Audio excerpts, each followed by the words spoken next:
Right then. Oh, great. Typical. I've got a cough right as I need to start a live stream. Hi, everyone.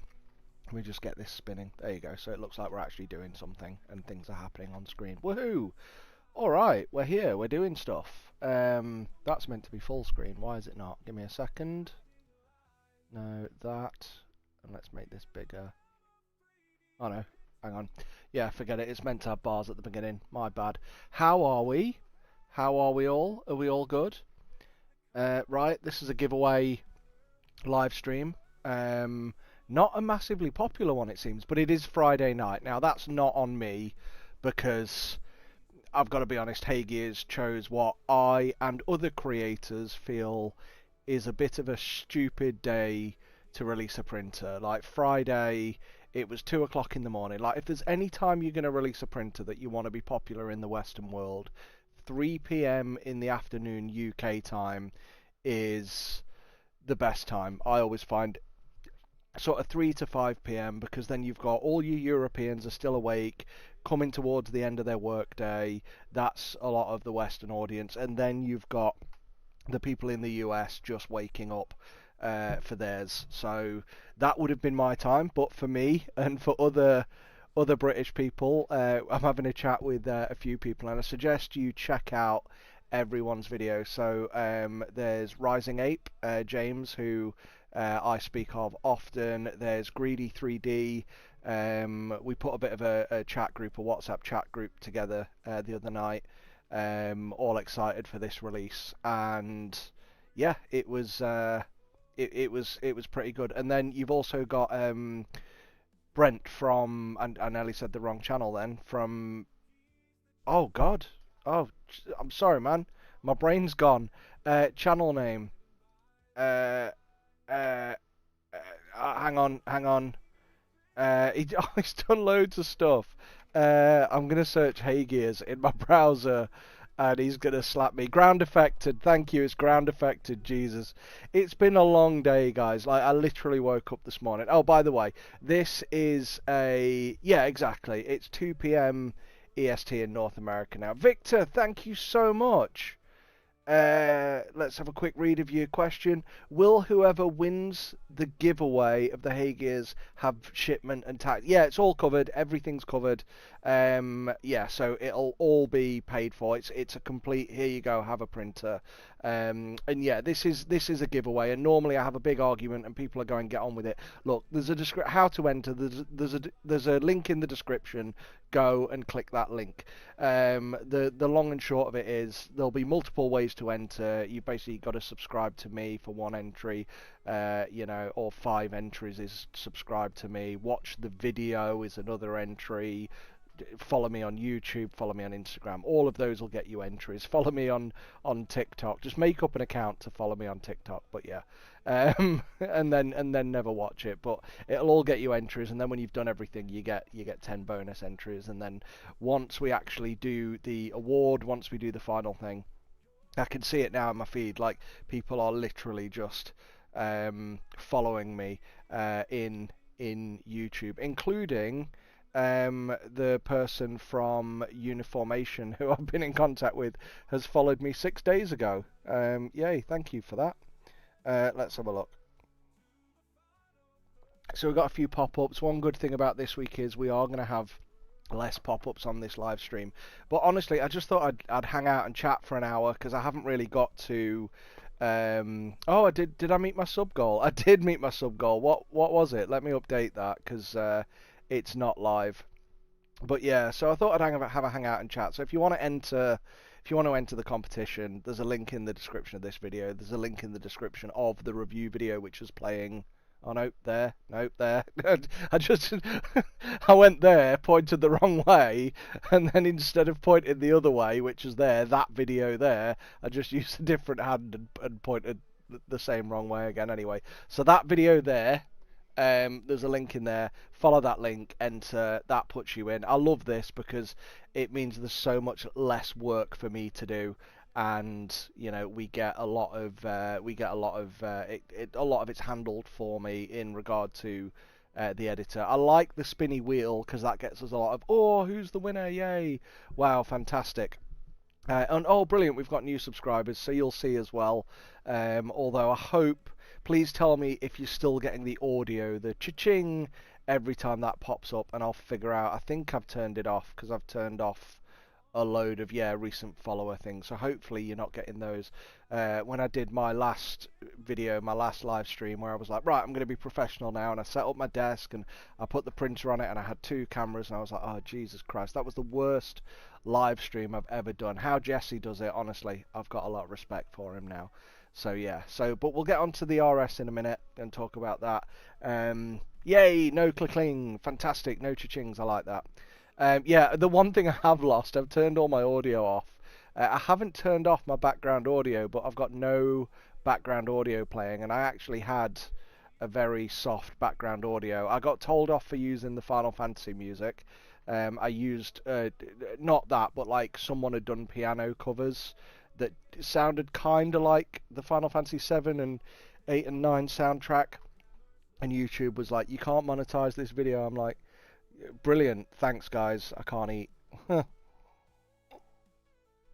it's all good. But yeah, so that's literally it. So yeah, if you want to enter, link in the description. If anyone comes along and says, how do I enter, just if you could let them know in the comments, link in the description. So yeah, so I just thought I'd hang out. I'm going to read some comments and go through some stuff and just hang out with you. I want to talk about the RS. I have actually done, like, I was expecting a bigger.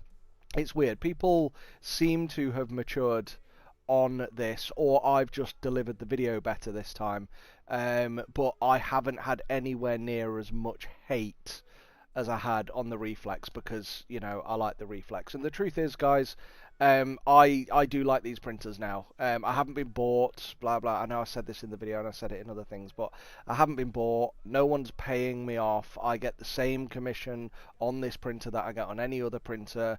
It's not the most expensive. If I wanted to do this for money, guys, I'd be telling everyone to buy the Uniformation GK3 at $1,300 or £1,300 and getting a commission on that. This is cheaper than that, and it's weird because people are like, this is way too expensive. I have seen a lot of that already. This is still getting the this is overpriced and way too expensive. Now I get that it's not in everyone's budget. It's an expensive printer, and I totally respect that, but I do find it very strange how people are going, wow, the GK3 is only 1,300, and that's like, people are surprised, oh my god, that's value. And then this, you don't get that, oh my god, like. And the thing is, like, I've watched my video, I've watched James's video, Rising Ape. I haven't seen Brent's yet, Ground Affected, because he's leaving his till Sunday. And I've watched Greedy 3Ds, and we're all pretty much saying the same things about them. They did some really good resin tests, but the thing that I don't think any of us are doing, and maybe this scene's a good one of it, like the quality of that build plate, that vat, all of those pieces, just you can feel it. When you pick something up nowadays, and you go up and you look at a car, and then you look at another car, and you can tell the difference by looking at it and touching it and feeling it. Like, one of them is cheap and another one is kind of can look the same, but it feels cheap. And that's what I'm trying to communicate with this. And unfortunately, unless you touch it, it's very hard to communicate any of that. It's very difficult to say just how robust this machine feels. Like little things like this, like, yeah, that little frame there is plasticky, but there is a frame protecting the Z rail and all the other components, like these wires and cables, all the sensors, protecting all that from resin drips and spills, and you don't get that on other machines. The way that the vat just slides into place and slots into place, and the way everything goes together, oh my god, I've never felt anything like it. And yeah, this is cheaper than the Reflex in terms of build quality, but it is still a far cry from anything. And it really is one of those where the devil's in the details, and I do a lot of similar stuff. I do a lot of close-up. I like to make videos look sexy, and I like to make printers look sexy and this sort of thing to give them quite a lot of sex appeal and some slow-mo, and I do that in every video, which kind of dresses a lot of them up to be better products than they probably are. But everything about this, oh my god, like, I cannot express enough to you just how high quality this machine is, just how amazing it is. But saying that, it's not for everyone. There's then the other side of it. There's the proprietary resin, and I've got another video coming out on that, and I recorded that today after seeing the reaction to this. And I'll tell you guys, because you're here, right? And at least then I'll have 159 people who are aware beforehand. The video I'm going to put out about the proprietary resin is basically all the feedback I've had about proprietary resin and why people hate it. And I have fought your corner with Heygears, and I have come around a bit to their point of view, but not fully. Like, I know exactly, B-Money, ooh, proprietary resin, I know, and you're not wrong. This is the thing, you're not wrong. Anyway, the point I was making is that video that I'm doing, I'm going to call it, or 164 of you now, I'm going to call it, the thumbnail's going to be, You're All Wrong. And I might even misspell your to Y-O-U-R, just to really wind people up, because I say within a minute into the video, you're not all wrong, and I excuse it, and it is clickbait, it's just to get your attention, but I want to bring people in to have that discussion. So yeah, so there we go. So right, proprietary resin, here's my journey. Spell it, you're all wrong. Yeah, I might do that. And that isn't, as much as it's clickbait, it's just it's an over-expression of the attitudes that people have. Because here's the thing, right? The bit that grinds my gears, to quote Peter Griffin, is not that people have a problem with proprietary resin. I get that. It's people have the wrong problem with the proprietary resin, and then when they have the wrong attitude towards it, and then start spouting other stuff, like, this printer is crap because this is a terrible printer, this is this is that, this is overpriced trash, this piece of crap. And I'm sorry, please don't, I just can't stand people calling this crap. It is the best printer on the market by not even a clear mile. Like, you can't compare this to even the GK2 or the GK3 that I would put up there. They aren't even that great in terms of build quality. They're not, oh my god, amazing in terms of build quality. They're smart, they're well designed, so much more so than like other printers. Like, you know, at the end of the day, if Elegoo got it wrong with the Saturn 4, they'd be like, oh well, fuck it, we'll just do that on the Saturn 5. Heygears Uniformation have to get the GK3 Ultra right, because if that's crap, then they're pretty much screwed, aren't they?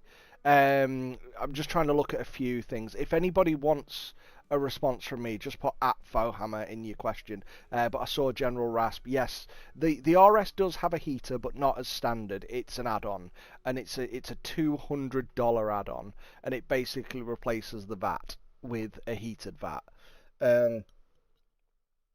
Now, I have always been about every printer should come with a heater, but after doing my Saturn 4 video, I got quite a few angry comments saying, oh, you shit, Fohammer, you shouldn't ask people to do, every printer shouldn't have it, I don't need it, blah, blah, blah.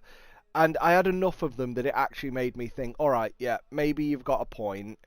And when I look at places like when I went to Titan Forge or when I went to My Mini Factory, they don't need one. So there you go. I don't know how to say your name here. I just see the comment. Hey guys, let's have a look. Let's talk about the wash station. Exitier. Is it Exitier? Zytier? Xiteer. Let's talk about the wash station. It hasn't changed. Do I like it? No, it hasn't changed, and it's still a piece of fucking shit. Like, don't get me wrong. Like, Greedy 3D says in his video he likes it. I don't. I really don't. You know what? And I've just tripped over. I've just whinged about people saying things are crap when they're not, but I've just fallen over my own words there because I shouldn't be saying it's a piece of crap. It's not a piece of crap. It's well engineered, but much like the sluice gate on the Reflex, the bit that stops the resin going in, it's well over engineered. It's well over engineered. Oh god, I've just seen all the at Foham. I was on the wrong window. I was on my Streamlabs, and now I've just gone to the actual YouTube where it pops up with my name. Jod 3000. Any word on the Combat Patrol article will get updated? Yes, it will. I got the details yesterday, but I'm out tomorrow car shopping. I might do some in the morning, but I've got a kill team review to write before that. Tume says, hi Tume. Quick thoughts on the cheaper PAS 10. Never used it. I haven't actually had any PAS 10, but with the colour being the same as the PARP 10, it could just be the same stuff in a different bottle, but they've got a different profile from it. It's weird. Daryl Walsh, so the Reflex RS over the Saturn 4, even for a beginner. This is the difficult thing, right? And I would say especially for a beginner. Let me show you why as an example. Assuming I've got one lying round. I may not. Where is it? I'm going to be showing airbrushes as an example. So what's that? That's the Evolution. And that's the... What I'm after... There it is. Is that the one? Yep, it is. Right. So, I've been talking about these for a long time. If you can't see them, they're airbrushes. And you can't see them because I've done a load of crazy lighting to make me look all, you know, professional and mood lighty, and I haven't managed it right. But there you go. These are airbrushes. Right. This is the Harder and Steenbeck Evolution. This is the cheaper model. It's more entry level. Below this was the Ultra. Now this is the pre-2024 version. All of this is about to change. I am going to do some airbrush reviews on the channel. I'm in the middle of doing one at the moment, but we're going to go, but imagine it was a year and a half ago. So you had the Evolution. This is the cheaper model. So therefore, it's easier to recommend to a beginner who wants to cut their teeth because it's more affordable. So is that good for a beginner? Yes. But, and again, all this is moot, and I'll explain why in a minute, but here is the more expensive Infinity. And this has one feature that makes it better for a beginner, and that is, on the back here, you've got this quick release nozzle stop. So instead of pulling your airbrush trigger all the way back like this nozzle stop actually, if I dial it out, this nozzle stop dials it so you can only pull it back so far, and then you can dial it out, dial it in, and lock it in further so you can't move it. So that makes it good because it restricts the amount of things you have to learn in your precision. So in this case, the better beginner airbrush is the most expensive one. Now, when it comes to 3D printers, the best beginner 3D printer, I'll come back to it. So that was the case. So the cheaper airbrush was better for the beginner because it was cheaper, but the most expensive airbrush was better for the beginner because it had more thorough features that were better for the beginner. But then they released... Yep, it's still plugged in. Then they released this one, which is the Ultra.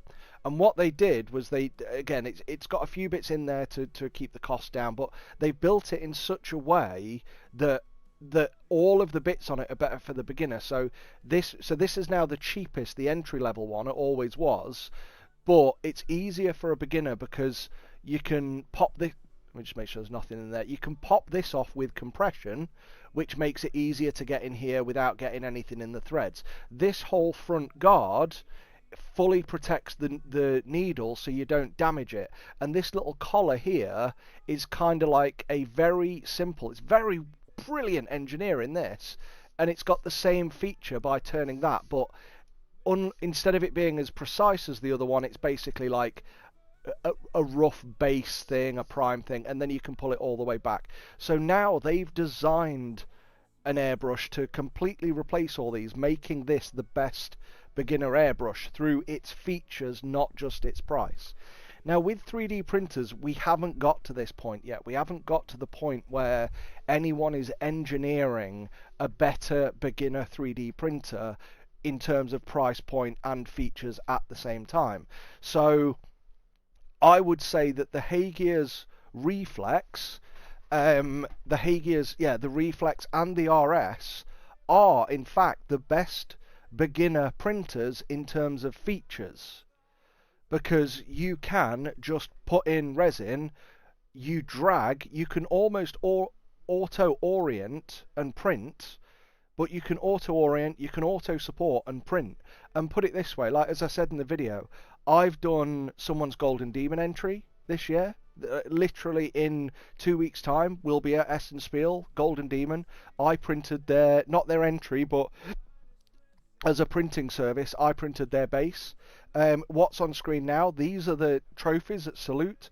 I've actually been and filmed the rest of that. That's a video with James Taro Model Maker, whose house I was at this morning, filming the rest of the process. So I'm going to walk you through the whole process of going from from that master print that was print auto supported and printed on the Reflex, and he's then taken that master to create a full castable resin model. And I'm also now printing many of his parts for him that he sells as resin casts on his store. So all of those things are helping, and that's the power of this. So that's what this does. Now saying that, when it comes to price, probably the cheapest resin printer. All of the other resin printers I don't think are generally easier to use. They've got a few features. Some of them have got they've got tilting bats, which is a little bit easier because you've got fewer settings to worry about. But aside from that, most of them do pretty much the same thing. You're going to have to learn to dial in exposure at the very least, and then print with it, and then adjust as necessary. That's every other... Here you go. So here's every other printer, and the RS is here with the best beginner features, because you don't have to learn a thing, like, other than how to use it, but that's the same as a microwave or an oven. You need to figure out the steps in order to cook and not burn your food. The same as this one. You need to figure out how to operate the machine, but not do it. So there's a really long answer. Exeter wash station, no, I hate it. The Gleam, yes, the Gleam giveaway is open. So anyone who's entered the competition, if you don't know how to enter the competition, there's a link in the description. Yes, it's open for 365 days because I needed to keep it open. Basically, I'm going to draw it when the review video hits 50,000 views, which shouldn't be long. So that might be a week, it might be a couple of weeks. So if you want to speed it up, go and watch the review video again and watch it all the way through to the end, or just do what I do. If it's on a computer, right click, click loop, turn the sound off on your PC and walk away. Let's have a look. Oh god, I've got a lot of them. Jesus Christ. Right, I'm gonna have to blast through. Oh Jesus, the RS doesn't have a sealed. Right, there was a lot of questions. Right, Gleam giveaway is that long. The RS doesn't have a sealed door and a hole for fitting an extractor. How do you compensate for this? I have an extractor next to it. So if you look behind me, I've got an extractor there, and then I've got one literally over there by my printer area that thingies it out. The only time I don't use extraction is when I'm filming on my product desk. But you'll have started to notice, or maybe you haven't in my videos, that I do a load of unboxing and pouring resin in there, and then what I have to do is handball it, like literally hold it without spilling the resin. Should probably take the vats out more, without spilling the resin to the other side of my room to do the printing. So that's why you haven't seen much printing happening. In fact, like on the scene just a minute ago, I'm looking at the wrong scene, but on the screen just a minute ago you'll see the printer move before I printed. So that's how I handle my extraction. Is the pulsing release module needed if you aren't worried about speed? No, not really. And it doesn't speed it up so much. I mean, it speeds it up a little bit, but it's more about the pulsing release module's benefit is more about reducing the pull forces in when it lifts, so you can reduce the size of the support marks down, which, as I've showed in my video, it actually does it. Let's have a look going down. Why is the raffle set for a year to end? I covered that. It's going to end when I hit 50,000 views, and I don't know when I'm going to do that, so I set a time. Seems like you pay for the Heygears to take away the guesswork out of the... Yeah, that's it. You do pay for Heygears to take all the guesswork out. And for anyone who's out there going, like, oh, I've dialed in my printer, I bet you haven't, not to this degree. I bet you've dialed in your printer well enough, and you're happy with it, and that's fine. But I bet you've dialed it in for exposure time, and that's about it. And I don't blame you, because that's all I do. That's all I care about. Like, I use the same lift and retract speeds that have always worked for me, which is like 3 millimeters at 1 second, at 1 millimeter a second, and then as fast as it'll go, and then the reverse in the retract. And then everything else after that is dialing it in. But this not only has it perfectly dialed in, but it also dynamically adjusts your lift and retract speeds based on the environment. So if it's warmer, your resin's more viscous, it'll cure faster, lift easier. It's crazy. Any reason you kind of ignored the Kiev dark and light? Yeah, I haven't got the Kiev the Kiev models at the end. I had the Cult of Paint ones. I never really saw the Kiev ones. I don't know that the Kiev ones are any different to... I think the Kiev ones are pretty much the same as the Squidmar one. These aren't mine. I borrowed these off Pat. Anyone who doesn't know Pat, that's the Painting Phase, the other show I'm on. So please subscribe there and join them. But I got these so I can do some look how sexy these were comparison videos on the airbrushes. The printer looks amazing. Only con is the build plate. Doesn't Heygears have any tool to help mitigate the resin build up a 3D file? Yeah, so they actually did that, and James Rising Ape, go and check his video. James from Rising Ape did print it out and sent me. I don't know if he got it in his video, I can't remember, but he sent me a photo last night, and it just mounts to the side and you stick your plate on it. So yeah, you can do that. Phone ran out of battery. Have a great stream. Thanks, Brennan, who went a while ago. Is the increased speed of the RS a notable pro? Not really. Not that I've massively seen. It's not, oh my god, wow, faster. I can't put a metric on it. It's fast enough. Like at 0.3 microns, which is the lowest layer height set in any of the slicer profiles, I haven't had a print take more than a day. Even these salute trophies that are on screen now took about a day to print. So yeah. Tom says, would I say that the Reflex RS printer for a beginner that want to have minimum input and starting? Yeah, it's amazing for a beginner. It is zero effort. It is drag drop print. Like, there will be still some learning to do if you've never touched a printer before. Like, don't fucking lick the stuff. But yeah, like as far as a beginner printer goes, these are drag drop print. And if you get stuck or have problems, you can go into the slicer, and I've used it. I still use it now, and I'm like, why have I got layer lines on this when I use anti-aliasing? And it's because of the sharpness of the resin. The PAP resin, PAP 10, is so sharp that the only way to make it not have layer lines in it is by getting is basically to over bloat it and overexpose it. And I've said that to them, and I'm like, my Saturn 4 does this better, and it's like, yeah, it does, but it's overexposed. And I'm like, yeah, fair enough. So then you swap over to PARP 10, PARP 10. These are stupid names, like PAP 10, PARP 10. Which one is he on about? But yeah. General Ras, will I be doing a comparison video between the Reflex and the RS? Yes, I already have. I haven't done the video, I've recorded the audio. Choom, I see online your name pop out more as a reference. I think you're in a good path. People like your honesty and educative videos. Thank you, Choom. That's massively appreciated, mainly because I've actually, and I don't want to turn soppy, but I have started feeling just a little bit down. No, not down. Down isn't the right word. Just a little bit on the channel lately, like irritated by it, because when I put a video out and you guys who are fans of the channel and subscribers watch it, I am flooded with well wishers, content, thanks, all that wonderful praise. But then the week in between, you just get so many naysayers coming on going, oh, this is shit, and that, and most of them are wrong. A lot of them are right. Like you can tell a lot of the time it's so many people who haven't watched the video. Like somebody said to me the other day, and I don't know who of you have watched it. They were like, "Oh, I can't believe your videos." So, like, I was really worried about this, but the Anycubic Cobra 3 is an amazing printer, and your video got me really worried. This is a terrible review, and I was like, "Hang on a minute. I recommended people buy it." Like, so clearly you haven't watched the video, and it's stuff like that where, and I get we're in the generation of 30-second content, and you know everyone wants a review as a TikTok short. That's not me. I like to go into depth. I like to go into detail, and I like to share what I've learned and validate my findings.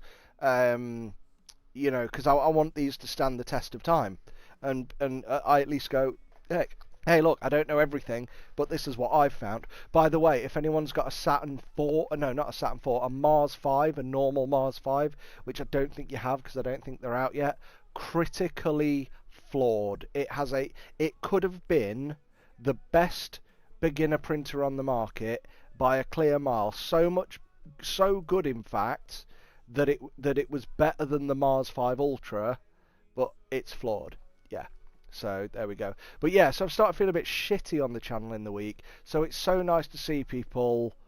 Yeah. So yeah. Sorry. It's yeah. So when I do respond to those and I do respond to the comments, look, you can look at it one of two ways. I'm whiny, or it shows that I'm actually engaging and listening to you, and it does make me think, it does make me reflect, and sometimes I do bite a little too soon, but the rest of the time when things start to come in at a thing, like I've had so many comments about my 12k printers are irrelevant video about just get to the point. Like that was a really hard one for me because it was meant to be for people who are completely brand new to printing, but people who have got a lot of experience watched it because it was watched all the way through so thoroughly. YouTube recommended it a load, so people more experienced watched it, that I had to change the title to for absolute beginners only. That has been my most engaged, most watched video with the highest turnover of viewers to subscribers, but has also had the most hate for get to the point. And I've listened to that get to the point feedback, and it pains me, it hurts me, but it's fair. Like, everyone's saying it, I'm like, yeah, fair point, yeah, alright. Enough people have said this now that I've taken it on board. So the same thing with me having a slightly different attitude about heaters now. Do you need them? No, I like the way Elegoo have done it. I like the way that Heygears have done it. Like, at least then it's an option. The Heygears, the heated vat, I prefer to a heated chamber, but hey, at least it's an option. And I need to do my video shit on that. I've got 3 of them. I don't know how. I asked Elegoo for them, and then I changed contacts, then I asked Elegoo again, but I forgot I'd already ordered one. So I've ended up with 3 Elegoo heaters. And look, I'll do the review later, but the TLDR is it's fine.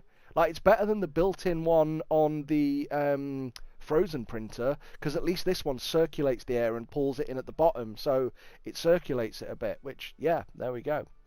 So Rain Istablo says, would I say it's the Bamboo Lab of resin printers?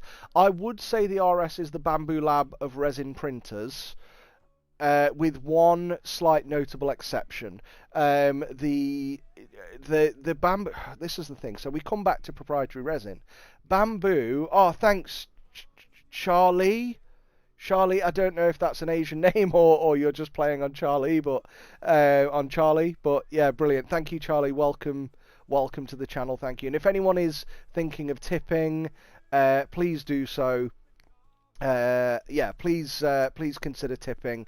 But a better way to do it would be to become a subscriber, because then you get early access and stuff as well, and your name in the credits. So yeah, there you go. So, oh, thanks, Charlie. Literally, as I said it, you both subscribed and tipped. But no, that's massively appreciated. Thank you. Really amazing. But yeah, if you are gonna subscribe, if you are gonna tip the live stream, thank you. But again, please consider becoming a member as an alternative option. But yeah, but there. The RS doesn't have a fume extraction port. It doesn't. And I never really thought about that. That's my bad because I've got extraction. I don't really think about it. Oh no, sorry to hear that. Oh, was it recent? Was it like in the last sort of few days, or have you got any other ideas what you'd be looking? Yeah. Sorry to hear that, mate. But yeah, let's have a look. Thoughts on idea of Sony-like approach. Take loss on printer and make profit on proprietary resin. You know, you say that. Oh, a drink. You know what? You say that. Thanks, Shergal. I actually, and this is the thing. I've tried to. I cook from scratch in suits. Oh, okay, very nice. I'm going to be a trad husband. Oh, okay. Interesting. Oh, traditional husband. Right. Jesus Christ. Right, sorry. You say the Sony approach, sell it at a loss, and that's obviously, I believe that's speculation and rumour. I don't know if that's true, but I was trying to convey the quality of the reflex to people so clearly that I even said the quality of the reflex, when you compare the £1,500 reflex to something like a £1,500, was it the Frozen Mega 8K was around the same price? Not the new one, the original, or similar priced printers, even the GK3 at 1,300. Like, the Heygears Reflex is so much better. I was convinced that that was the Heygears approach of sell the printer at a loss,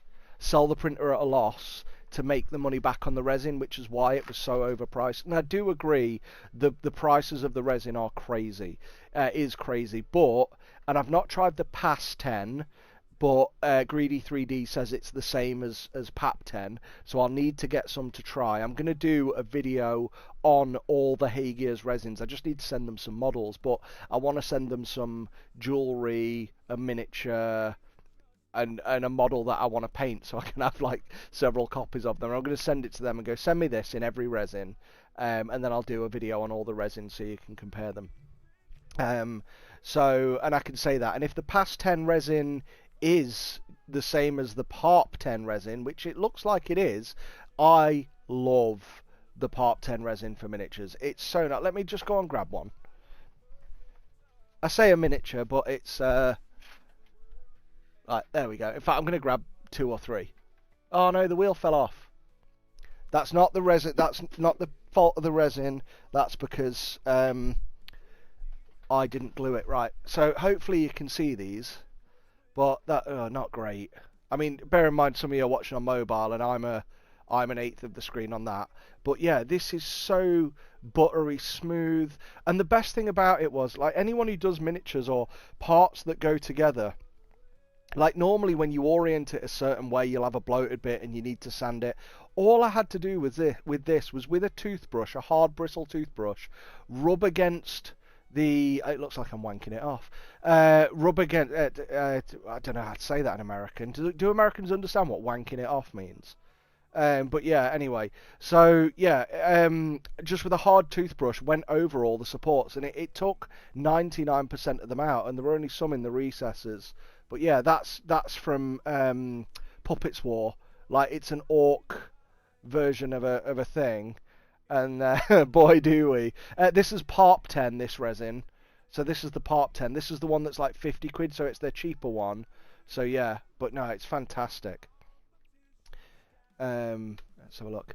Joshua Flores has tipped me, thank you Joshua, and asked, Have I experimented at all with non-proprietary resins? Appreciate the content and thanks for the beginner videos.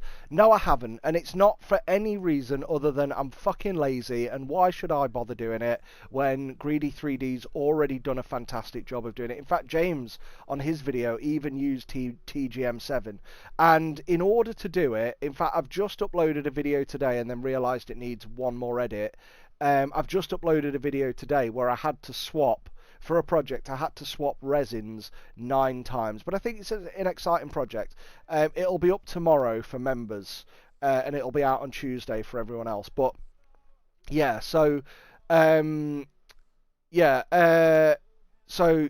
anyway, yeah. So I've had to change, like, resins. I hate changing resins. I've done my video changing to transparent resins. I'm trying to blag another Heygears printer off them, just so I've got another one for clear resin, so then I can have my reflex for clear and I can piss about with the other two. Right now I've got PAP 10 in one and PARP 10 in the other, and I hate doing it. Like, people keep saying to me, do resin reviews, and I'm just like, nah, honestly, like, and I can say this genuinely, I wouldn't do it if you'd pay me. Like, if you'd paid me to do it, I wouldn't do another resin review. A few reasons. One, it's messy, and I can say this genuinely because I've been offered like money to promote our resin. Two, I don't do promo videos generally. I will do the occasional one when it's a quiet time, but I've got that many printers I need to focus on those. But yeah, so yeah. Anyway, I don't like doing resin ones. It's messy. They don't get views. That's horrible. I'm promoting our own. I'm promoting Wargamer. So I don't feel like I can, and I've kind of trapped myself with this a little bit, but I still stand by Wargamer as like the best water washable miniatures resin. But yeah, because I've done that, I can't now objectively review any other resin. And even I know I can, but nobody else will see me being objective because I promote my own resin. So there we go. So yeah, I just won't do it. I won't do resin reviews. What's the durability of resins that they make compared to yours? Fucking brilliant. For a better thing. Oh, let me show you this as well. I'm really happy with this. So I bought this today. It wasn't cheap. So this is a clock that it said would display my subscriber number. And that isn't my fucking subscriber number. It'll only round up to the nearest 100. So, fantastic. That's brilliant. So, I really wanted that to see it going up. But 70,000. I got a message the other day saying... what did I say? Yeah, I got a message the other day saying I've had over 10 million views. That's just insane. Like, I honestly cannot fathom that. It's madness. Right, let me just see what my subscriber goal is. So 73,138 now. I just need to change this. End goal. Right, so subscriber goal, and we want 75,000. We've got 73,138. There we go. Let's change that. Oh, hello. End after 01/01/2025. There we go. Brilliant. There you go. Now we've got an updated subscriber goal. So we're nearly there. We've got to get to 75,000. Right, let me grab some. So I've been, as I said, I've been at James Taro's today, Taro Model Maker, with some masters. And I'm trying to think, did I bring any back? Like, don't get me wrong. It's not, oh my God, amazing. Like, it's not like pourable resin, if that makes sense. But compared to mine, I mean, mine... I don't like to describe Wargamer as flex. In fact, I've got Wargamer right in front of me. Like, I don't describe Wargamer as a durable resin anyway, because if I was to push too much on this, it would break. What I wanted with Wargamer, and always strive for with Wargamer, is I wanted to push the detail to the maximum before it gets to the point of brittle. So I didn't want to be picking stuff like this up and having it go and there's so many resins out there that are flexy and bendable. But if you're dry brushing and things start bending out your way, then that isn't good as a miniature. I wanted mine to be HIPS like HIPS high impact polystyrene, so it feels like plastic. Ours is fairly durable. I love the durability of it. What's theirs like compared to mine? Miniatures wise, I would say that Wargamer is more durable than PAP 10 and probably PARP 10 too. Yeah, probably more on the durable side. But again, when we talk about resins and proprietary resins, as proven by both Rising Ape, James from Rising Ape, and Greedy 3D, you can use pretty much any resin in this. And I say pretty much because there'll be some out there that are outside of the wavelength that are there. And the way you dial the resins in on this one is, instead of printing your exposure test with this setting, that setting, is basically you need to change the profile to all of the profiles that are available in the slicer and decide which one is the sharpest for your resin. So you can still dial it in, but the majority of resins should work. The majority should work. And in the case of Wargamer, works on pretty much every profile, as Greedy 3D showed. Thank you for that so much, Greedy 3D, and various things. But please, guys, go and check out their channels, check out their videos. Where did I buy this clock? I bought it from Amazon, but if anyone can tell me a way, so what I need, because the API now apparently for YouTube, the API only gives you the average, so I need some way of, when I'm logged in for Chrome, there's got to be a plugin for Chrome, to scrape a value on my screen, feed that to some web service or somewhere like that, and then this can download it to give me a more accurate one. At least then it'll be updated as I refresh it, rather than just like 73,100, or I think I can change it to 73.1k or something like that. So, but it's really good. It's on Amazon. If you're going to buy it, please click our Amazon affiliate link in the video description. Do I know why the price difference in dollars versus euros is so big? It's $799, €999. That is a big difference. I believe it's due to shipping and taxes, but that's just a guess. So it's an unfortunate thing. You guys know, or many of you know, that there have not been a lot. I think it was only France and Germany who were able to get the Reflex, and they've only just opened up to a wider audience. So I'm assuming it's coverage for all of the different Euro markets and the taxes and the various things. So yeah, I think it's that. Grey Mountain, hey, how you doing? Would you say there are any features to the RS you could do without this time around? Oh, you mean like the sluice gate? Could I do without? I'm trying to think. I'm looking at it. What could I do without? I mean, I said it in my preview. There are things I would change. Like, could I do without? I probably don't need the memory. I mean, I haven't used the memory card expansion slot.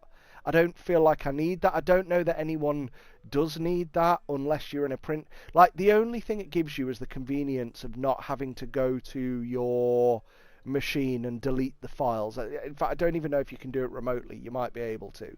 But I don't know who would. Like, you kind of get something ready and print it, don't you? You kind of get something ready in a printer and then go, right, and then you go to the printer and click, print this now. You don't queue a load of stuff up generally and run things off unless you're a print farm. So yeah, but there we go. Right, are we up to date?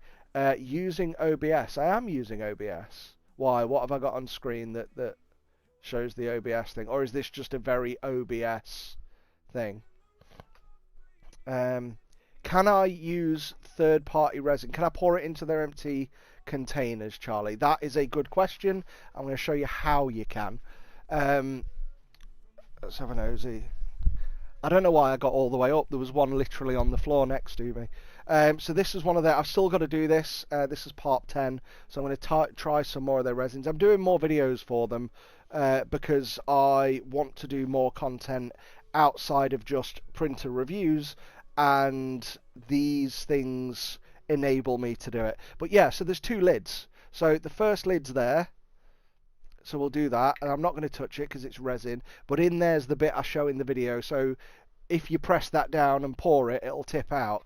If you sometimes these I had a thinner resin and it was a bit dodgy, but without that thingy. But if I was to push up into that post, if I was to push up into that spring mechanism like the post does, it'd pour out. Then there's the second lid here, which is really tight, but this second lid, there you go, you can see it running off there. So that is a huge hole. So yeah, you can just pour another bottle of resin into one of these. So if Pop 10 and Pass 10 are, no, not, if Pass 10 and, yeah, if Pop 10 and Pass 10 are the same material, then yeah, you could just pour one into the other and still have the benefit. You only need to buy one of these. And I think I said this in my first review, was, you know, they don't have to sell us, like, it's got to cost something for this spring mechanism in every bottle just to manufacture it. They don't need to sell us that every time.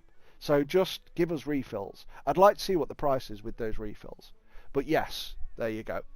Let's have an nosy. Oh, I've missed some comments. Remember, guys, if you're asking me stuff, put @FauxHammer first, or I'll miss it. But I do normally go through these live streams afterwards and go from there. So here we go. Right, let's have a nosy. Rob King says, just looking for solutions for you to have an up-to-date sub count. I used to consult and stream setups for a living. Oh, Rob, honestly, mate, if you find one, just drop me an email to youtube@fauxhammer.com and let me know. But yeah, the problem is it's the API, mate. So the YouTube public API will only let you get the public count. You cannot get the accurate subscriber count, but surely if you're logged in and you've created your own YouTube application and you're logged into your own YouTube account, you can pull that number and then you just need to feed it somewhere that a web service can pick up on. But yeah. Daryl Walsh, could I recommend a from start to finish video, one from printer settings to final part? Not a video, but if you go and have a look at my playlists, there is a beginner video playlist that walks you through everything. So it's literally before you get a printer, parts 1 and 2, and that's here's how a printer works. Part 2 is all the cleaning you need to do. Part 3 is your initial settings, and then I forget after that. Then we go into like in-depth settings, and then I even go on to paint a model. So yeah, Daryl, if you have a look at my beginner playlist, that should walk you through resin printing. Moving on, Grey Mountain. Regarding euro pricing, I suspect that's the US price is without sales tax, while euro prices are VAT included. US EU does that differently, almost always €800 plus 22%. Yeah, that makes sense, Grey Mountain. Yeah, and they're not the only one to do it. The companies that don't do it are typically the ones where you buy the printer from their website and get charged an import duty. Zy Hunter, do I need to buy the wash and cure stations? I love the cure station. It's the best cure station I've got, and since I got it, I've never used another cure station. And the best thing is I went on AliExpress and bought a clear acrylic cake stand, like just a cake stand like that. It was 5-tier, but I've had to cut it down to 3 to fit, and because of that I could do multi-tiered curing, which is brilliant. I absolutely love it. Is it worth $800? I think they're charging for it. That depends on what $800 is worth to you. All of these things, mate, I try to avoid talking about price because, like, I have a different view on what things are worth to a lot of people, and a lot of people have a different view on what things are worth to me. I have a different income to other people have a different income to me. So I don't like to necessarily talk around price unless it's directly comparable, where this printer's so difficult because, yeah, it's $1,000 retail, it's down to 800 Or you can get an extra £50 off by $50 off, guys. So if you are buying it, make sure you click my affiliate link before you not affiliate link. Make sure you use my code for another $50 off. Or see if you support them, Heygears or Heygears, Rising Ape, Greedy 3D, Ground Affected. Make sure you support those guys if those are the channels you prefer. But whatever you do, please make sure you watch their videos and get a more rounded view of this printer. I don't know if anybody else has got it. I need to start doing some Googling. But yeah, so are they worth it? Again, depends what £800 is worth to you. Is it worth $800 for that cure station? I could only say that if there was a cure station of equivalent quality that I could compare it to. All of the others are pretty shit. Like, they are cheap in both meanings of the word. Oh, I also love, my editor did this. Like, it's the same model, but you're looking at it like the skull side and the face side. I thought that was a really good cut and a really good edit. I just wanted to shout him out for that because he's awesome. Axiom says, what would I say to someone who bought the Reflex very recently and is regretting not waiting? Sorry, repeat question, didn't put at Fohammer. Yeah, no worries. If somebody bought the Reflex recently and the RS has now come out, don't worry about it. Like, the Reflex is still, hardware-wise, the better printer. You've got a lot more in there. You haven't lost out. The quality difference in prints is invisible. You cannot tell. I think the difference in microns, and bear in mind, these guys measure their printing output by the output voxel size, not by the pixel size on the screen. So I think the difference was like a 70-somethingth of a human hair in difference, or something like that, or like a 20th. So if you were to split a human hair into 20 pieces, and one of those pieces is the difference between these two printers, based on the printed voxel size, not just the pixel size of the screen. Mad. So yeah, don't worry about it. Like, I have, honestly, if you've got the Reflex and you haven't got the RS is not a better printer than the Reflex. It's not a worse printer. It's a different choice. And it's a little bit cheaper, but it's a little bit, for me, well, I've got a video coming out doing the comparison and what I personally feel. I don't think the RS is a better printer than the Reflex at all. I think the Reflex is the better printer, but I think personally, for me, the features above and beyond what the RS has that the Reflex does aren't enough for me to warrant the price difference for my personal choice. That's it.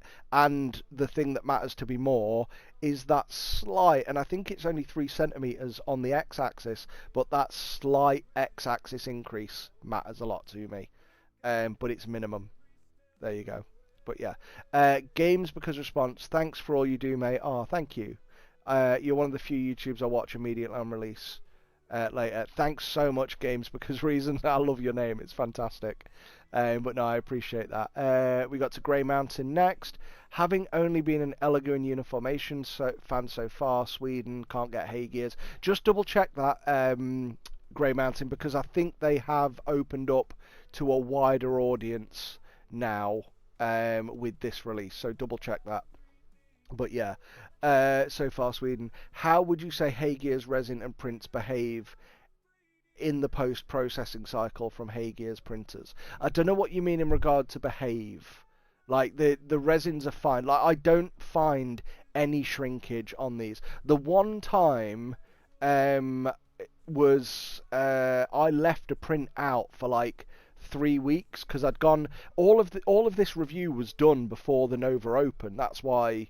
Oh no, that's a different video. But yeah, but it still was. But I actually put Yeah, I actually put some footage in my next video of being at the Nova Open. All of this was done before the Nova Open, which was a couple of weeks ago. And I left the prints out until like 2 days ago and hadn't cured them.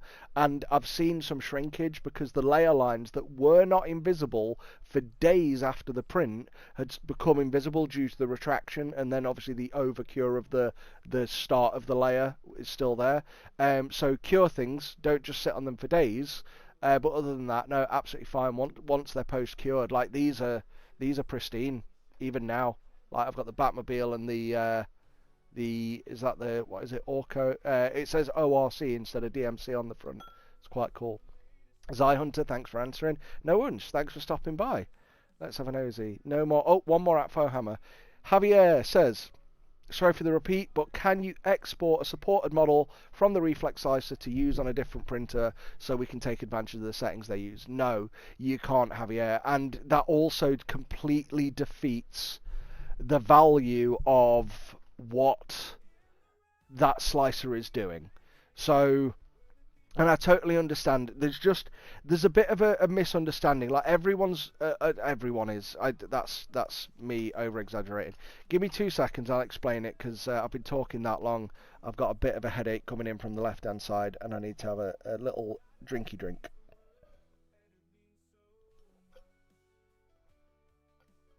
Remember, guys, if you're asking me, put at Fohammer. If you want an immediate response, pay me. There's a tip goal. Or in fact, don't pay me. Become a member to get the exclusive access to future videos, including one tomorrow, which I'll reveal in a minute. So tomorrow's video is going to be it's 1636 for the combo with the slicer and all that, but make sure you use the Fohammer. It's just Fohammer as a discount code, and you get more money off. And I think it's $50 off the printer. I don't know if there's more off the off the the combo. There might be. Yeah. So right. The whole thing about the slicer, right? The slicer is not, oh, it supports in this way and therefore it's better. It's not about it supports the models better or anything like that. And the settings. Heygears in the back end have done various tests on not only what is the perfect exposure time for accuracy, but they've also done something, and that's what we all do. That's as much as we all do.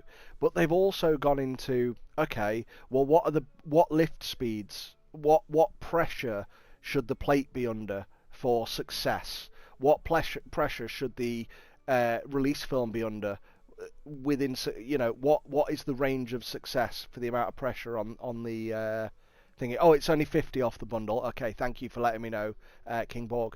So yeah, so they know things like the pressure. What they also know is the tensile strength of the resin. So they know that, I'm going to use an airbrush. They know that a support with a contact point of a diameter of this can hold that volume of resin. And because they know these things, what they can then do is support the model as infrequently as possible, so to get the fewest supports on with the smallest contact points.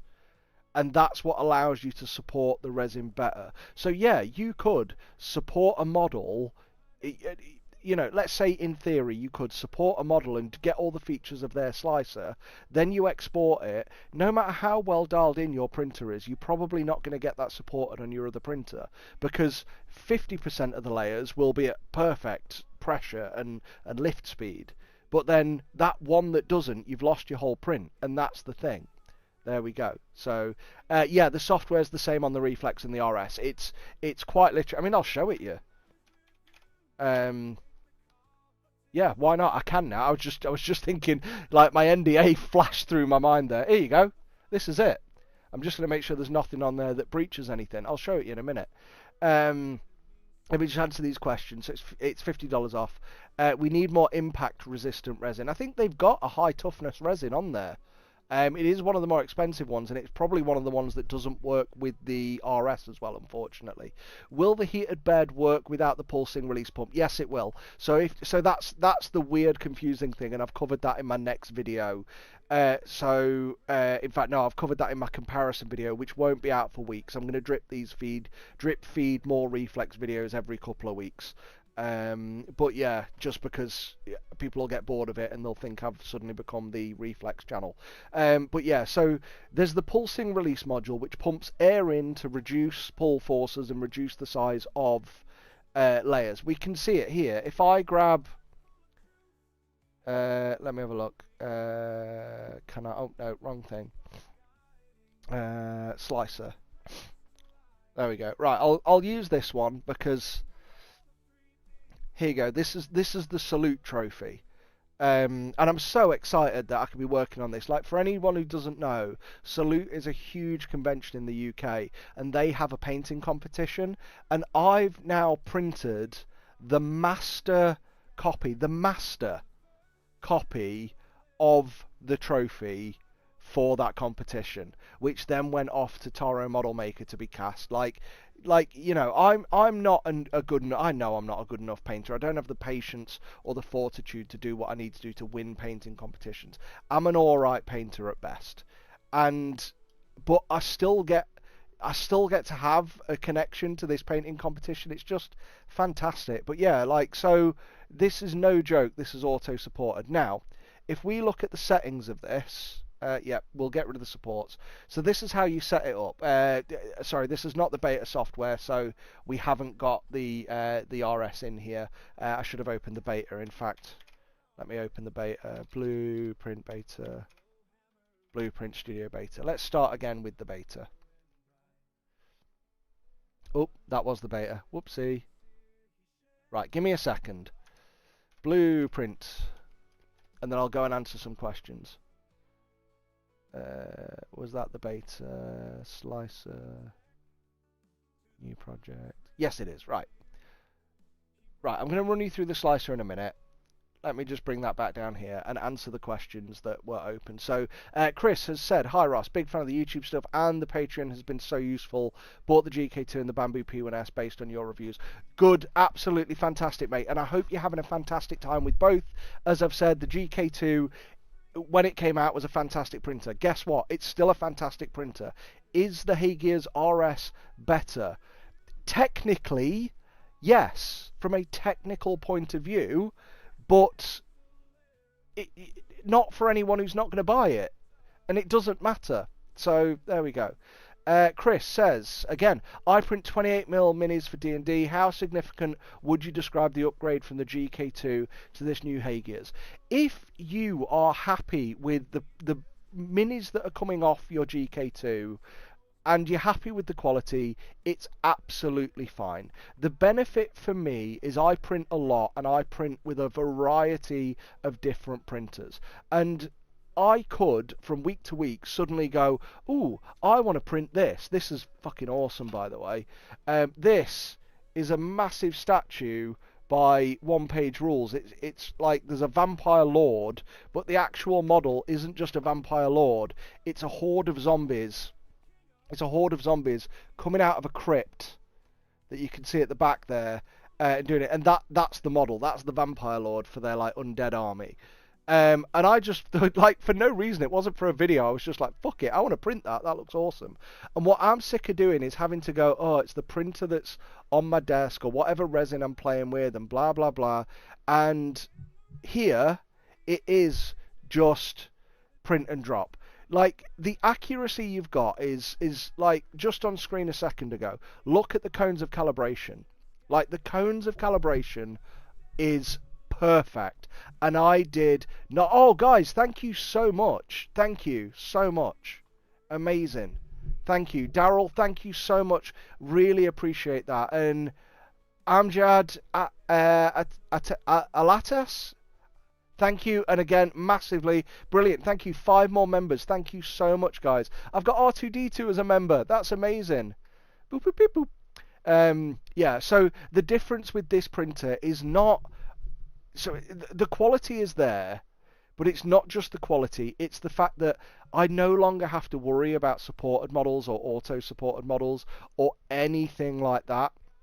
It's purely, and then someone's gifted Daryl. Thank you so much, Toom. Thank you. That's amazing. Thank you, guys. Thank you so much for supporting each other this way. This is so cool. Thank you. And again, I grow. I've got 5 more. That's 5 more people with their names up in the credits and potential early access. So thanks, guys. But yeah, so if you've got pre-supported minis, you can stick with them. I still maintain that 90% of the minis I print are better auto-supported, by Heygears than the model, like all these ones here, these Loot Studios ones, auto-supported. These were all auto-supported. Absolute madness. That's how good they are. And the auto supports, like look at that Amerilabs Town test print. In fact, I've gone past it because I keep forgetting I'm looking at the screen that's playing back rather than the screen that's live. But all of those tests. But the one that screamed it out to me, the one that really said this is pristine, was when I printed the Cones of Calibration V3. Every single fail side failed. Every single pass side, success side passed. The sword came out of the holster and went through all of the gaps. It is pixel perfect. And whilst everyone says, oh, I know how to dial in my resin printer, for 99, probably 0.9% of people out there, I'm going to come back and say, no, you don't.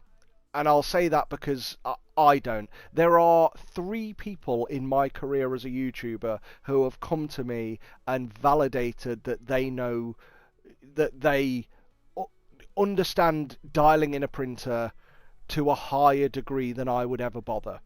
And this is a case of, and from the way they've done it is they've taken a printer and all they've done is run test after test after test after test after test. So yeah, it's absolutely insane. Yeah, incredible. Right, let me go back through. Oh god, I've missed a few. Does the dynamic speed per layer and only an RS feature? No, it's on the Reflex as well. Is the software the same on the Reflex? Yes, it is. We'll show that in a minute. Michael says, catching your stream whilst I'm away on vacation. Thank you. Mate, get back to your vacation. I love that you chilling out is listening to me talk about printers.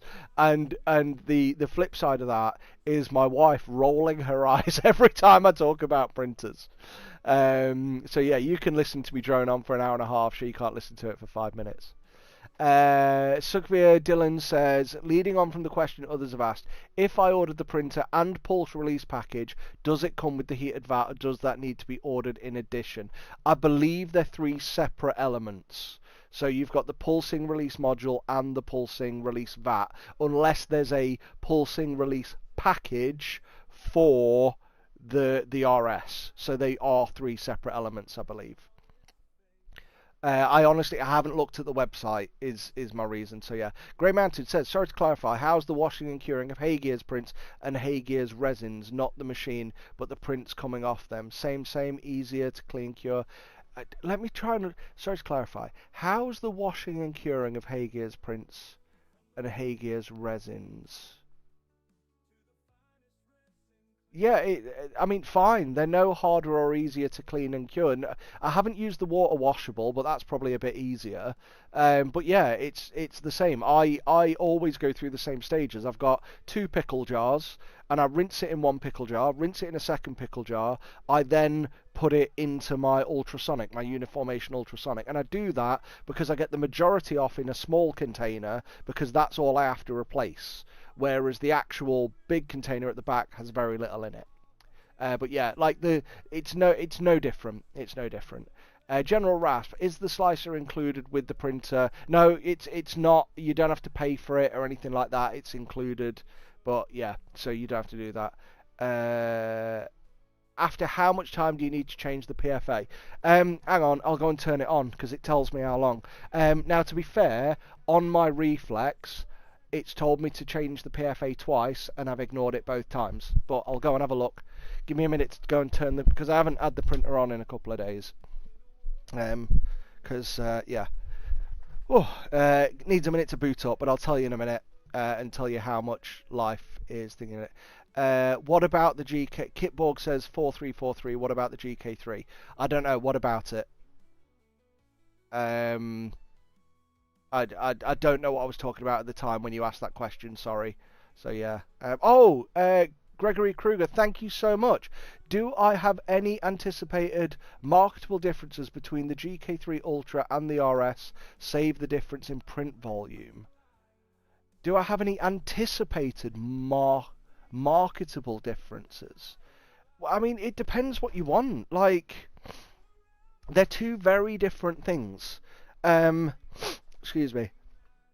They're two very different things. Like, the GK3 is a bigger GK2. The print quality is the same, it's just bigger. But that's still a good thing because the print quality isn't worse. Now, I would recommend a GK3 to somebody who is looking to print a variety of small, detailed models and large models. If you're not looking to print large models, the GK3 is actually quite cumbersome because of how large it is. It takes a lot more to wash the vat. It takes a lot more, and I still haven't had a working wash station. And whatever they sent me a wash station. I still haven't got it working. And I'm not a fan of it. So whatever that is mad. But yeah. But the reflex is for those people who, like me, don't want to dick around. Like, I don't want to... I know, I'm the guy who does printer reviews. I don't want to dick around with a printer. I don't want to dial in settings. I like it when the professionals do it for me, and I will pay the premium to reap the benefits. That is me. That has always been me. Like, I would much rather... I'm not a car enthusiast, but if I had the money, I'd much rather just buy the fast car than mod a car to make it fast. Like, I would go for, I don't know, I'm that much of not a car guy. I'm that little of a car guy, can't even do an analogy. I'd much rather just have a Ferrari than a souped up Nissan Skyline RS or something like that. Amjad Alatus, again, hi. Just want to say thanks for the YouTube vids. The Heygears looks fantastic, even though they don't ship to my location. I'm really sorry about that, mate. Like, they do have a bit of a shipping issue, and yeah, that is a bit of a pain. But yeah. Right, can I replace the FEP on the heated vat with a normal one? If you don't intend to use the pulse module.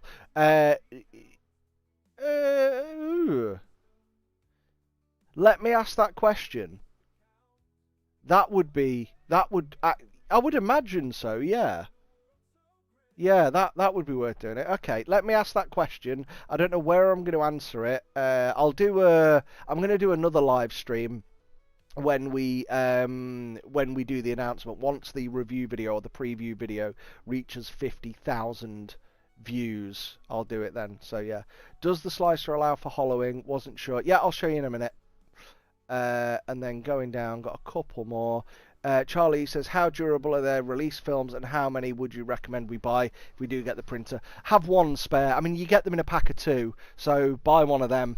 I haven't pierced a release film yet because I do what the printer says, and I also don't leave... Well, I left one print in the vat, but it told me about it without piercing it. Right, so you can't see this, but I'm going to settings. It's in here somewhere.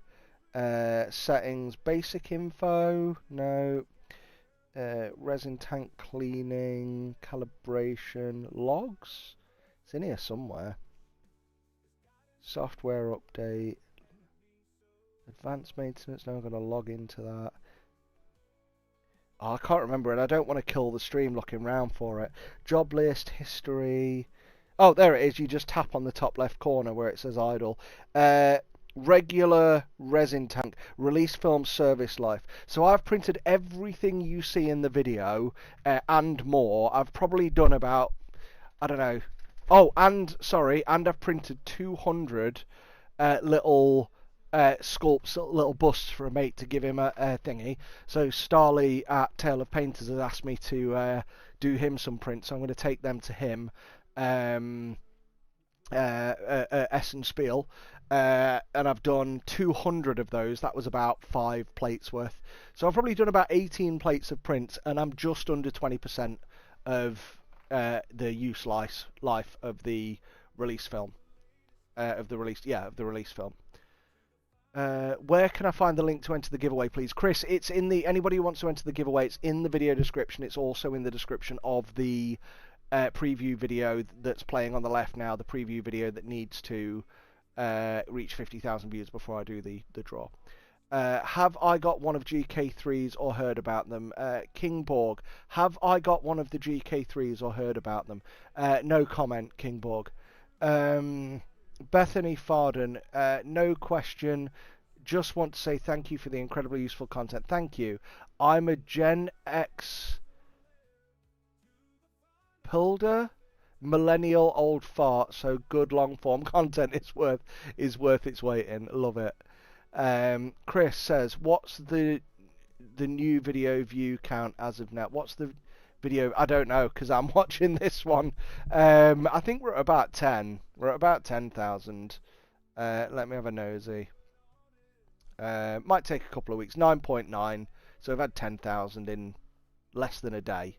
So that's pretty good. Let's have a look. Moving on. It also tells you if you press on the printer on Blueprint. Oh yeah. Huh. Thanks, great. Thanks, Anthony. How do you know?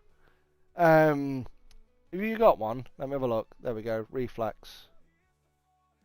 Nope, doesn't tell me. Haha. Oh, wrong printer. Yeah. There we go. Oh, that's higher here. That looks more like 40%. 30, 40. But yeah, either way, there you go. So that's it. From one painting and printing lover to another, you ought to give Creature Caster minis a look. They've got a whole mini factory set up, not just for... You know what? Creature Caster, I actually know Creature Caster quite well. Both the guys there, lovely Canadian blokes. And I've been speaking to them at many shows, love them. Taylor and Ryan, although I don't think Ryan's Creature Caster, I think he's Cuttlefish. I know both those guys, lovely guys. They used to send me their models and I used to print them. I just haven't had time. So, yeah. But, yeah, I love them.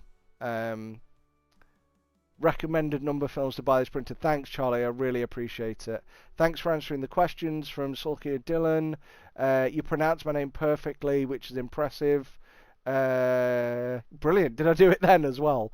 Did I ever get failed prints with Heygears printers? Is a few fails or no fails at all? So, since having the Reflex and the and now the RS, the Reflex, when I first got it, it was really early pre-release, and I think I was one of 2 people, maybe 3 people to have it at the time. The first print I did on it, where the supports were going up to it, would pierce holes directly through the model. So I raised that as an issue to them in Thingy. They told me that the issue was something to do with the forms of the model. So when I put them into the slicer to click repair, I clicked repair, and then after that they printed fine. The other problem I had was I did an ogre for Marco Frazzoni, and the ogre had like thumbs out like this and one up like that, and the end of, like, literally before the fingernail, the end of one thumb went flat, so I added 2 more supports to it manually,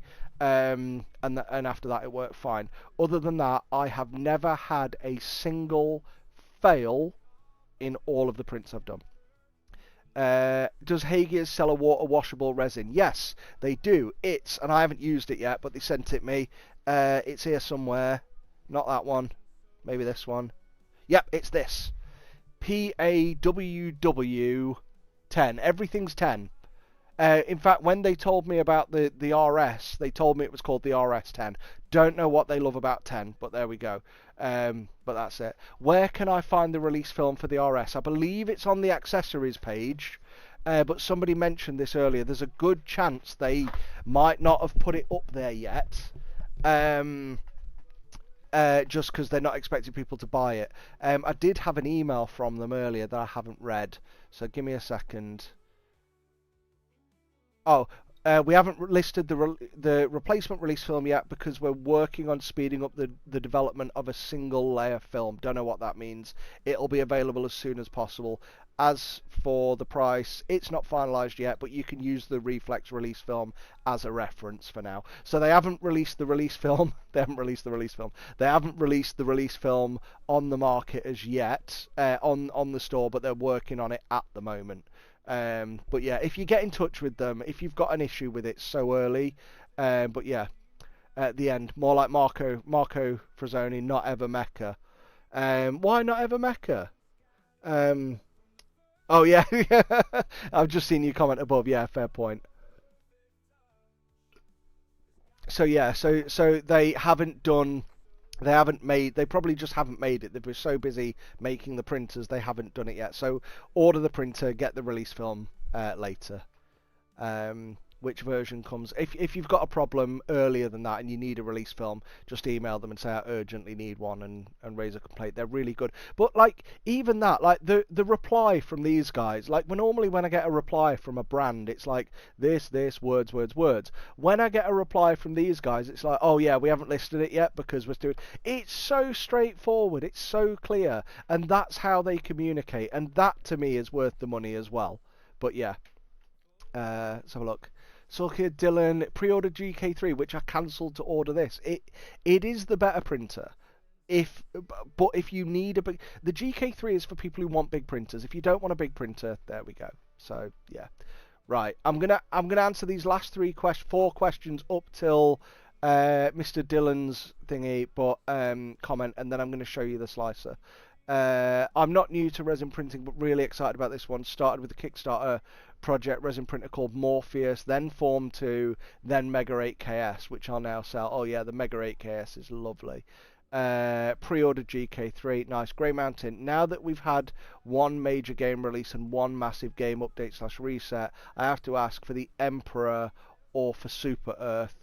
Both is good. I would say, are you asking am I for the Emperor or for Super Earth? Nah, still for the Emperor. Yeah, it was like what do you call it? Thingy, Helldivers was a flash in the pan, wasn't it? It's over now. And then my advice is worth its weight in gold. So thanks for doing this. Thanks, guys. This is really thingied. Eric, I'm going to answer yours as well. In regard to the speed of this versus the Saturn 4 Ultra,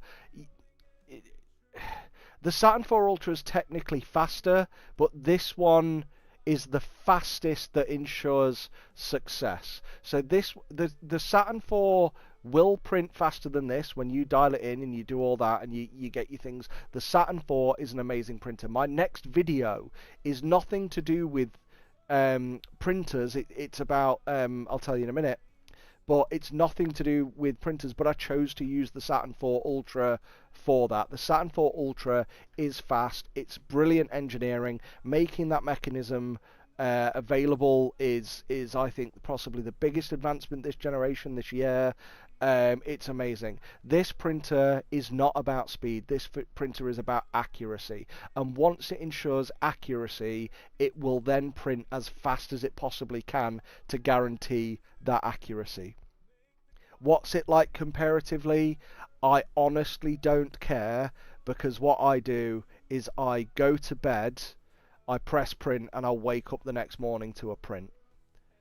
So whether that's on the Saturn or it's on this, I genuinely don't care. The only time the Saturn speed has ever helped me is because I did a project a couple of weeks ago that required me to be like print after print after print, and they were 1 or 2 hour prints, and I didn't care about the quality. I just wanted it done for the sake of the project. Didn't care that, and they weren't the sharpest prints. You'll be able to tell. And I just wanted it done. That's when the speed has served me. And the speed is good. When you compare the Saturn to any other normal printer, the Saturn blows it out the water with speed. It's 2 to 3 times faster. I would argue closer to 3 in a lot of occasions. This isn't about speed. It's about accurate printing. And there you go. So anyway, right, the slicer. Here it is. So dead easy. I'm going to go into here. So the way you go into it, right, is we'll start at home, slice it. It says no projects because I'm using the beta version. I did everything in the other version. You go to new project or new cloud project. It basically means it will be saved in the cloud. You don't have to do this. So this is one thing that's really good. So new project. You then choose your printer, and I know this seems backwards, but it makes more sense to me afterwards. Yeah. So if the price is jumping to 1,078, it might be to do with where you are in the world.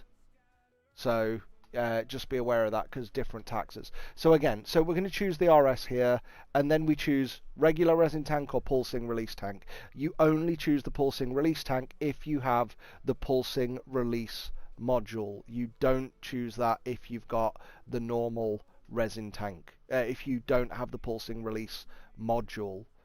Crazy, but it's true. So you need the pulsing release module. It's a little. In fact, I'm going to report this to them afterwards and say this doesn't make sense, because people will buy the heated tank and then think they can choose this, but they can't. That's for the pulsing release module.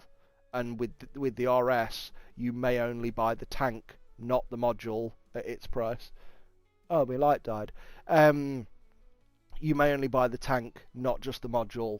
And you'll select the wrong thing. So we're going to choose regular resin tank, not pulsing release tank, because I haven't connected the pulsing release module to this. You then choose general purpose. Now, if we choose the Ultracraft Reflex, there are different profiles so far. So general, assembly or mechanical, ball jointed doll, and miniature. And they only recommend Part 10 for miniature. Don't know why. It's fine. Then they choose the layer height, which has now got these handy little icons there. I don't know what the experimental is. It's because I'm using the beta version of the software. So again, we're going to go back to the RS, regular release tank, general purpose. I've been using PAP 10, which is really, really high quality. Now, the ones that work with this are PAP 10 orange, PAP 10 purple, PAR 10, which I think is the smooth one. Hang on. And they've got that in two colours. No, it's somewhere. I think that's the smooth one. And then PAP 10, which is so goddamn sharp. It's insane. And that's what I used in the video, is PAP 10. So these are the ones that are compatible. You can choose with some of these, like the water washable, you can only choose 50 microns. But with some of them, you can also choose a 30 micron layer height, which for this resolution, I kind of like. So we'll take PAP 10. We'll do that. Confirm, and there you go. That's oh hello. Yep, next. It's giving me all the thing. It gives you this walkthrough. Everyone will skip it, but you can import models from here. Yep, next. Here you can orient and hold. Then you can support. Then you can layout. Then you can slice. Yep, got it. Brilliant. Cool. Drag and drop a file to start. So I'm going to go to my model list, which I think is that my. This might be in a different directory, and everything's not here because of stuff. Alright, fine. What I need to do is let me grab a model. Oh, that's my desktop. Let me grab a model from somewhere. 3D files. I want to get something fun. Oh, I know. There we go. Let me get the right size one. Make sure this is right.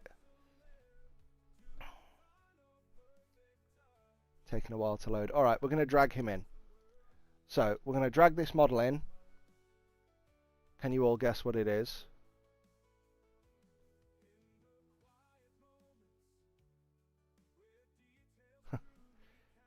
Show people, Matthew says, show people how I can export as STL with the beta version after supporting. It works for all printers. They're just as good on non-Heygears printers. I don't know that that's possible, mate. If it is, yeah. But yeah, there you go. It's cool. Thank you for the great vids. Thank you, Kingborg. No worries. And thank you too. I really appreciate you commenting. Max Power, hi. How are you doing? Right, so here's our model. So this handsome looking future soldier warrior chap. There we go. So, and one thing we want to do, sculpted by none other than, is it on this version? No, they took it off. So, sculpted by none other than Titan Forge. Let's say thanks to Titan Forge, because they are awesome people. Right, so, what we want to do here is you can go through, it's got a lot of the features. Now the first thing to do, I find, on any model is click repair, and it'll run through and tell you if there's any issues in it. So one issue I believe in this one, I want to see if it repairs it, I'm doing this live, is the head's not connected to the body. I might be wrong. Oh, I can't do it while it's doing that. So it runs through and does a bit of a repair, mate. Runs through, does a bit of a repair, but it shouldn't have locked me out of everything while we're doing that. If I'm right, I can drag in another model. Let me have a look. I need to go back to here. There we go. I can drag in another model. There we go. Oh, now it's done it. I was going to put another model in just so we can show how we do it. But here's one thing, look. When I drag another model in, assuming I get this right, it shouldn't put that model over the top of the model that's already there. In fact, what it should do is put it next to it. So, you know, one little handy thing that makes it easier. So here we go. So it says there were holes, inverted normals, noise shells, and intersect shells. So I'm going to click repair, and then it's going to go through a thing. So there we go, look. So it hasn't put the model over the top of the model that's in there. I'm also now repairing. Now bear in mind, there might be bugs in this version, guys, purely because I am using beta software. So things like the ability to select a model right now is not possible. Yep, I can select that one. So whilst that other one's repairing, but it hasn't given me the icon. So please, you know, forgive them for the beta software, and then go from there. And then what we'll do is so you can do everything, like you can orient the model. There's multiple auto orientation options, but personally I don't use them. Is this place on the floor? So if I move it up, I think I can do that. Yep. And then I can just click place on the floor, it puts it on the floor. Select face, don't know what that means. Continue on the model. Okay, that just puts it on that face. Undo that. Undo. Alright, well we'll do it the other way. Select face, facing down. That face should be facing down. There we go. So we've done it that way. Other things you can do, yeah, move, obviously. Rotate, well we're going to tip it back 30 odd degrees anyway. Scale is quite obvious, you can scale it, you can hollow it, you can convert shell into models, don't know what that means. You can put holes in it wherever you want, and the holes work really well because you can actually go through and do that. You click confirm, give it a minute, and it'll just cut those holes out of that area. Now it'll probably, because I left penetrate through on, it'll probably go all the way through, which is a bit of a pain. So whilst we're waiting for that, I'm going to drag a third model in because, like I say, the current step does not allow uploading new models, but yeah. Oh, Nordic Nerd, thank you so much. Really, massively appreciate that. Thank you. Yeah, for anyone, again, oh, Ray's here. Hi, Ray. How you doing? Great stream as always. Got any recommendations for favourite makers of unusual, large, decorative, artsy prints? I want to push my GK2 over the weekend. Decorative, yeah. Check out. I haven't supported them in a while. And they've messaged me and I haven't replied. Check out Black Forge Games. They've got the mask, the Tenjin head, the Mind of Tenjin, but they've just done the Mind of Volzhak as well, which was absolutely incredible. So yeah, it's brilliant. Right, let's have a nosy. So can I select this now? Nope. I've totally broke it. Bloody beta software. Forgive them for this, guys. This doesn't happen in the normal version. Quit anyway. So blueprint, and we'll start again. Blueprint Studio Beta. Or at least I say it doesn't happen. I've never had it happen in the normal software. So please forgive it for that. I just need to show it here so we can do the RS. What I can also do, like I said before, is go into, that's my project list, so because I had a project in this version, it's now in there. What I want to do is, oh, that's what I was doing. Alright, let's just use the normal version, and then we are not mucking about, are we? Let's do that. Right. So, here we go. If I go to Slicer, and I grab the ones that I used in the video, So this is the master of the salute trophy, and it quite literally was. There you go. It quite literally was. Drag it back to an angle at some point and then auto support it. And you'll see the rest of this video in a future video. So prepare, like I said, we got all those things. I've never done label. Confirm. What does label do? Started doing this as my text now. Engraved or embossed. So you can actually put a label on it, I'm guessing. Select the marking location. Oh, cool. So I can change the size, and I bet I can change the rotation as well. Confirm, and that will emboss. Yeah, or embed even. There you go, that's pretty cool. Like, nice little feature there. Brilliant. I'm going to start putting faux hammer on the bottoms of prints. So you can do all that. Holes, clone, you can duplicate it. Then you go to support. And these are two things I like to do. So you can click auto support. Now, depending what I'm printing, I like to do this. So if we go here and we look at the tip diameter, 0.26 for this resin, for truss support, normal, yeah, fine. What resin are we using? PAP 10. So this is using the regular resin tank. So the tip diameter, the connection point here is 0.26. If I change this, confirm, reflex, pulsing release, general purpose, or miniature, no, general purpose, PAP 10, PAP 10, PAP 10, where's PAP 10?